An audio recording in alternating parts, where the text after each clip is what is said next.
So have you ever thought about setting up a bit of a swing room at home? My friend did, and last year he invited me down to have a look at it. And to be quite frank, I didn't take my camera because for what he'd set it up for and what he'd paid, I weren't expecting it to be very good. But I actually remember I must have been there 2 hours with him, you know, playing some courses and stuff like that. And I thought this would be a great video to get down there this year, see what progress he's made, but also ask him some questions about, you know, if he was to do this again, you know, would he do anything differently? You know, how much did it cost him to get set up and what's he added to it? And, you know, help you guys if you thought about doing this at home, you know, on where to start. Because I know a lot of you guys, especially in Canada and places like that, you might not see, you know, grass for quite a few months, and you might be itching at home to sort of have a swing. And these things aren't as expensive as they used to be to set up, and I think they'd be a great idea for winter if you've got the space.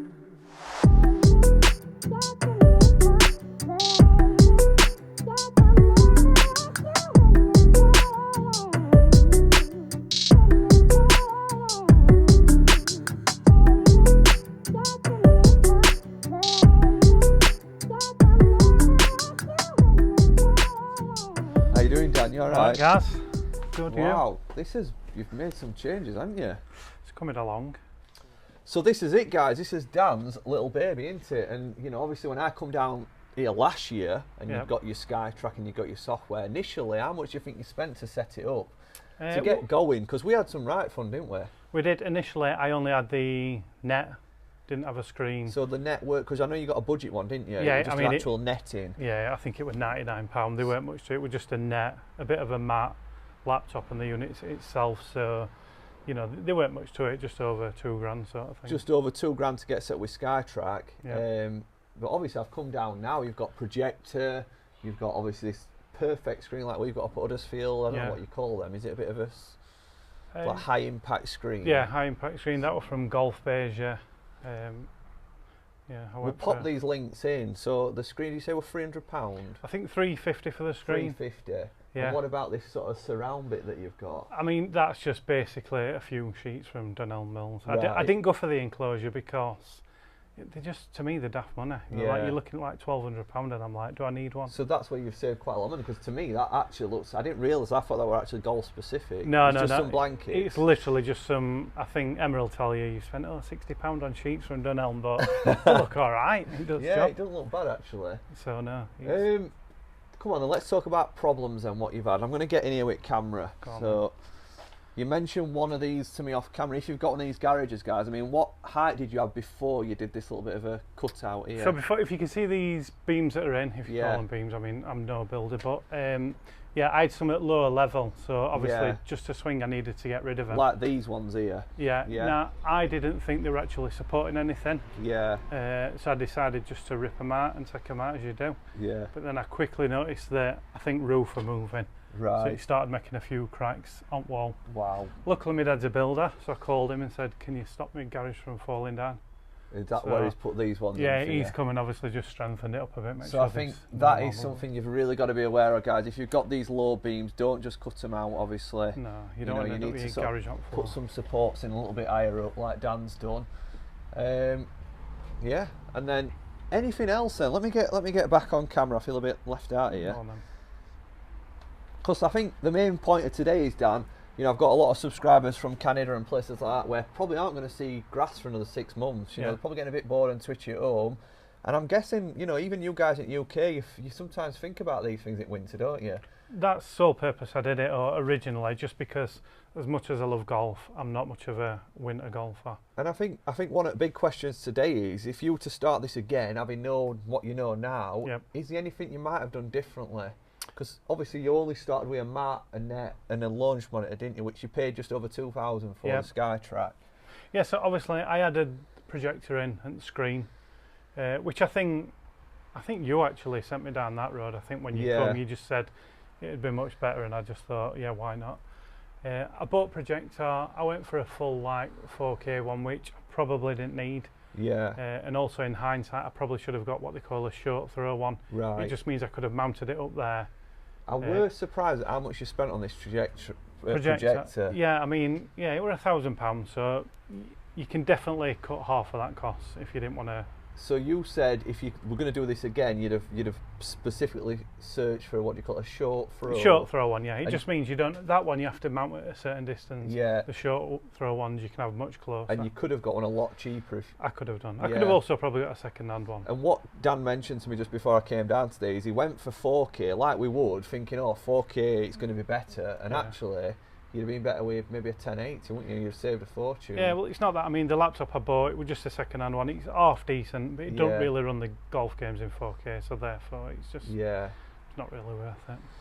So, guys, I think if you obviously marking for a projector, short throw, possibly 1080. I mean, depending on what sort of space you've got. If you've got plenty of space, then you can go for your normal one. What else would I do differently? I mean, just minor things like I've got some foam matting under there. Yeah. They've kind of sunk and gone a bit soft, so I'd probably get hard plastic ones in future. But other than that, no, I mean, it's pretty much, if I were to do it again, I'd probably go down the same route. So when I came last year and you'd sort of got your initial setup, we're running it off a TV, weren't we? We were. And it was me who kind of said, if you could just get, like, obviously this projector screen in it, it just looks so much better. So it's going to be the first time I've seen this, it's the first time I've seen this today. Yeah. We're going to have a little bit of a play on it. I'll try and let yourself redeem yourself on channel. Why not?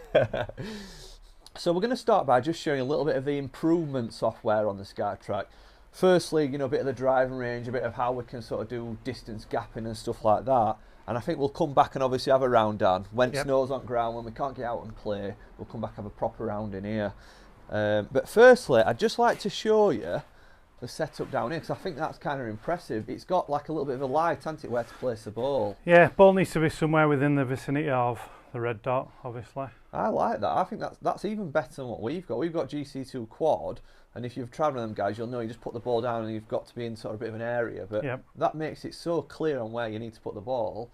We were playing just off your laptop. I think you might have had it on the screen last time I come down. Yeah, I may have had TV on, But with a projector now, it's dead clear, isn't it? So it frees TV up for hit Sky. A ball for us. Can do. I'm going to screencast this guy, so we'll flip over to the screencast when he's hit it. Sorry about golf bags, ain't we?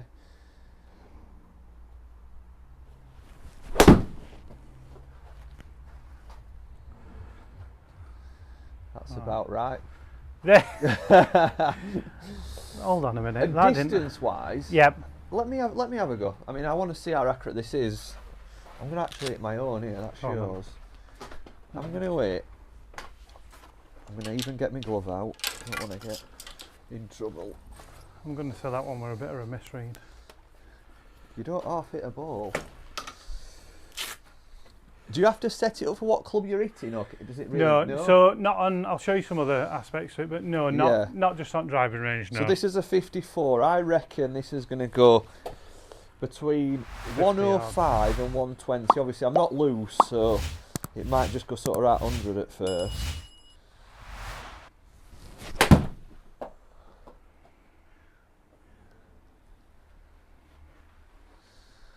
Let's see. Yeah. Told you, didn't I? Go on then. So in terms of how accurate is it? Yeah. Well, I've had a couple of fittings on TrackMan and GC Quad. Right. And there's not much between it, a couple of yards.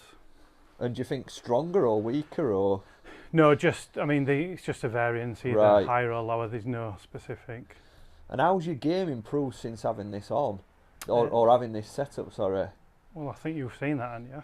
First hand. Yeah, but I'm asking you that. Don't be big-headed. Yeah, I mean, it just helps. I'm practicing a lot. So, yeah, my game's definitely coming on. That's accurate enough for me, that.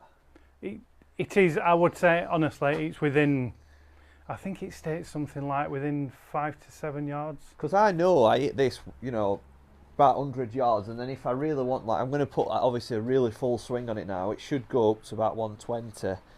But I wouldn't usually hit it like that. It's usually like 100 to 110.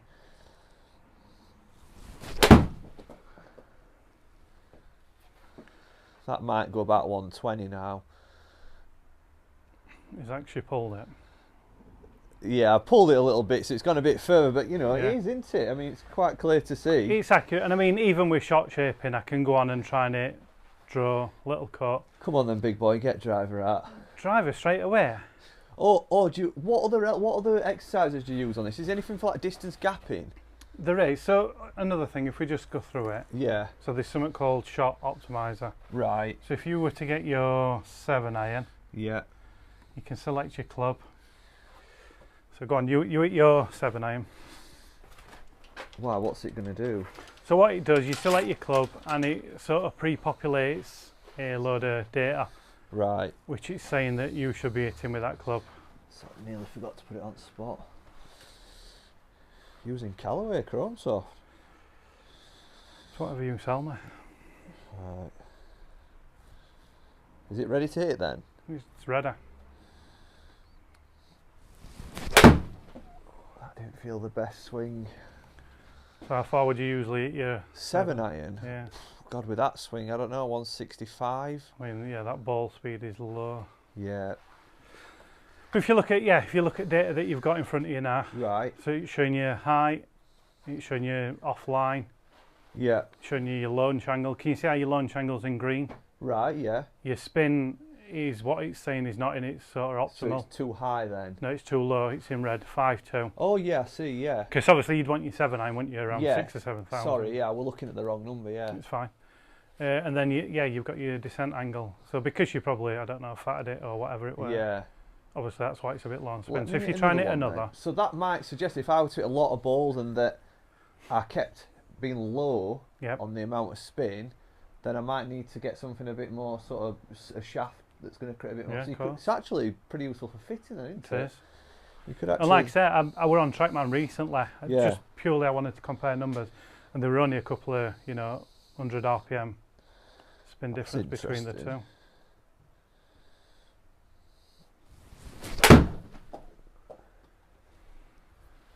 Feel better or Well, it's surprising because that were actually a really good shot, but it's still low on spin. yeah. Well, you're on plus, you're only 1 yard offline, and it's what do you usually carry E7? Well, like I said, I usually hit about 165. That were obviously a really good shot, so it's gone a little bit further. So that's so if you look at your carry 162, Yeah. roll that to 174. But my ball flight is a little bit lower. It's quite a strong ball flight I hit, which is obviously suggesting that's because the spin's low, isn't it? Yeah. Well, That's brilliant, I'm that. at 30 yards from our 7-iron. I love that. That's such a good bit of. Can we Like I say- can we do it on driver then? Yeah, of course. Let's do it. Let's do driver because I want to actually see All right. where I am because that's the worst club in my bag, guys. As you know, if you watch the channel.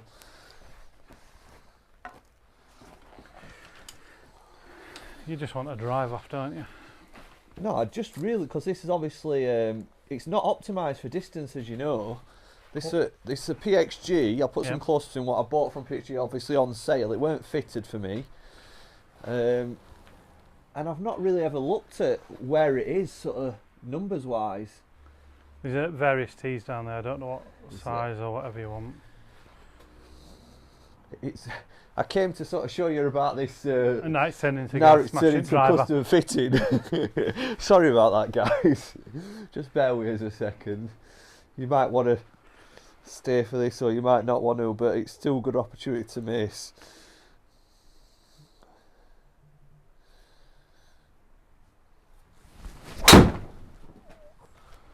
Just didn't feel good.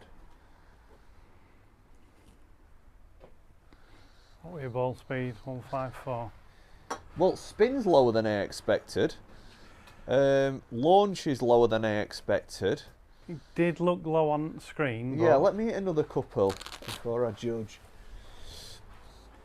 So it's saying that for my, because what it's doing, it's this is optimal for my club speed, isn't it? Yeah, well, what he's saying, I think they obviously have some set data for Yeah. each club and parameters, and that's what he's saying. You should be within the region of them. So these numbers would be different for somebody else, if they swing it slower or faster. Yeah, of course. That's why it's giving you kind of a range Yeah. rather than just. Which is interesting, because I didn't realise how low I was launching that at 9 degree.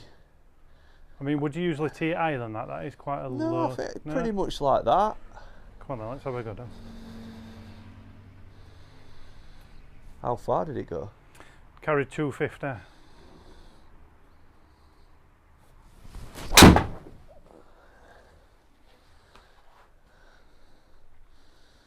That's a bit better. What's this descent angle mean then? It's actually, it's dropping out. Yeah, so yours is low, so yours is coming in a flatter flight. Right. So yeah, it is quite a flat ball flight. So basically this is telling me I've got to loft up really, haven't I? I mean... My spin's fantastic. I mean, that's like really good for a driver. But But I think that's more or less your numbers, isn't it, with this driver, 285, 283 there? Yeah, I mean, obviously that's what a good driver, this is about 285. Right. It's not the longest driver I've ever had, but it may be just that I've got it too low a loft. Yeah. So anyway, we've not come down to sort of fit me, have we? So I'll tweak that. I'm going to stick it up in loft. Come on in, Dan. Obviously, we're showing you a little bit of launch monitor today. I think we need to have a bit of a game on this, a bit of a match on it, and show you the playing side of it. Yep. But any sort of tips for subscribers? I mean, we talked about the launch monitor. What we mentioned, whereas obviously you've, or we'd maybe not mentioned, but you signed up to the live package, didn't you? You went straight in and bought the full package of golf courses. Yeah, so there's a separate game called the Golf Club 2019. Yeah. So that's its own separate software.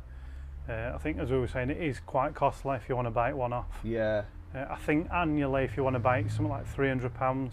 Could be wrong. Yeah. If you want to buy it one off, I think it's like 800. I think if you're going to spend £300 annually, you've made the right decision. Yeah, if you're going to keep it a few years, then you may as well. And not only that, I mean, you never buy these things with sort of thought of reselling them, but once you've actually owned the package, it does become an asset, doesn't it? If you do ever resell. But like I say, you can kind of play any course in the world, any decent course. Yeah. I think there's over 100,000 courses on it. So you were happy SkyTrack customer? Yeah. I have no complaints with it. It's been more or less bang on. And have you ever had to contact them for any technical issues or things like that? No, it's always been good. So it's not a video to promote SkyTrack, is it? You know, and one final question I'd ask you is, you know, if you were going to set this up again, having known what you know now, is it? Because I mean, do you look at any other devices? I keep looking at Bushnell one purely because, you know, I'm a bit like you. I'm a bit of a geek, and I think I probably do want club data as well. Right. I know this calculates it, but it's not bang on. So I would like that club data. So yeah, I've been looking at Bushnell one, but and to get a similar setup to this with a package of golf, the playing side of it. Yep. What sort of price range would we be at? I mean, for me, I'm sort of at what now? 4,500. You're at 4, but if you think about just the launch monitor for a minute and the package, about 2.8 is it? So if you wanted the golf game as well? Yeah, so you've got 1,900 for the actual hardware. Yeah, so then you buy the software for SkyTrack, which I think is £99 a year. Yeah. So that gets you all your game improvement. Right. And then you buy the golf game if you want to go and play golf. So you still have an annual membership then? Yeah, £99. And then you get all the, like I say, you can do all sorts with SkyTrack. Yeah. Your bag mapping, you know, wedge matrix. So sorry, I'm asking a lot of questions here, guys. So if you bought the hardware at £1,900 and you just did the annual membership, what would you get in the annual membership? You get driving range. So you get driving range, you get challenges, you can do closest at pin. Yeah.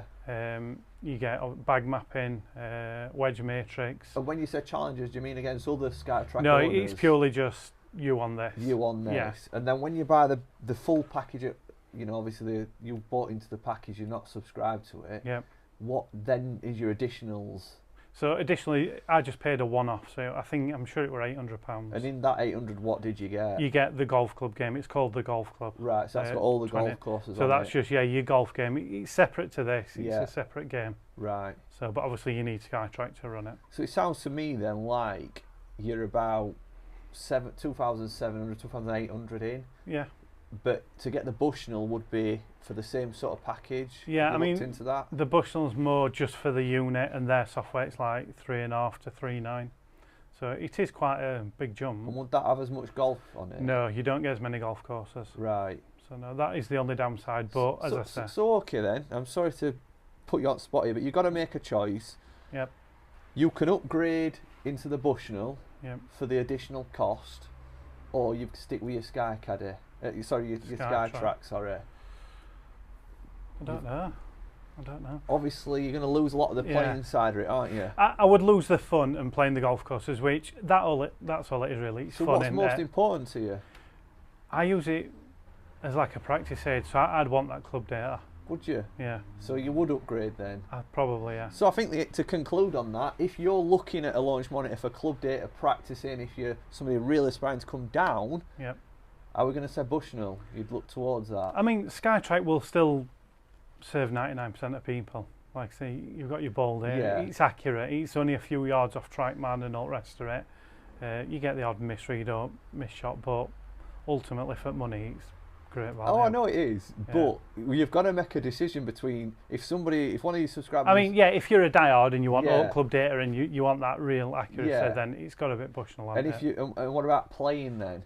Well, I've not played on Bushnell, so I don't know. No. But obviously, from what I've seen, I could be wrong again. There's not as many courses with it. Would there be enough courses to keep you entertained and your neighbours and your friends? I don't know. Or do they like the fact that you've got loads of Well, courses? that's it. You can play anywhere on this. That's perfect. Valderrama, Yeah. Augusta, Friday night. It's, I think from my conclusion, from what you're saying to me, is that the SkyTrack sounds an option for you guys if you're wanting to set up for playing. I agree. You know, for Good that. volume. For me personally, if I were buying one, you know, I think it's a substantial extra amount of money for such a small benefit. Yeah. Not a small benefit if you're going to use it for every practice and numbers. Yeah. But yeah, interesting. So guys, I hope you've enjoyed that video. I hope you picked up a few little tips. I think the main one, what I've learned, is about the, obviously... Chopping about. Well, no, about the projector. the projector. Yeah, I mean... You could have saved yourself a fortune. Well, I if could you'd have saved known what you 500 know quid, now. yeah. And I haven't really gained much by getting that one. But I think there'd be a lot of guys out there who are buying a projector would go down the same path completely. Just think, oh, 4K, you know, Yeah, I'll buy that'd be that. When they could have saved a Essentially. lot of money. So, no, I appreciate you inviting us down today, and we'll get back for a game. Thank you very much, Cheers. Gav. Guys, I hope you've enjoyed that, and if you're not already subscribed, hit that subscribe button, and we'll be getting a lot more content to you. See you in a few days' time, guys. Bye.